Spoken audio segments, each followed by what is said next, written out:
Þá eru konur í fjórða lið, notendastýrð persónuleg aðstoð og til máls tekur bæjarfulltrúi Hulda Elma Eysteinsdóttir. Gjörðu svo vel.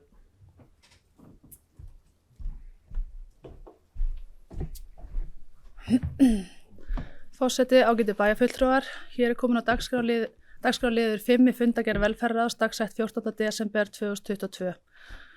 Fyrstu reglur notendastýrða persónulega aðstoð voru gerðar árið 2019 og voru þær samþykktar út árið 2022. Á þeim tímamótum átti að renna út innleiðingartímabil og því eðlilegt að endurskoða þurfti reglurnar.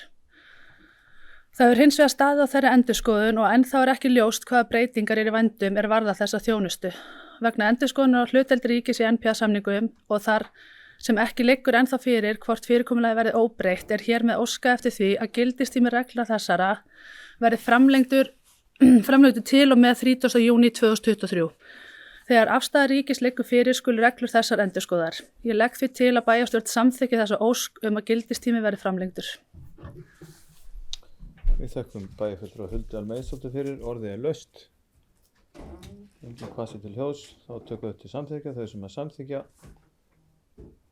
samþykkja einróma með 10 atkvæðum.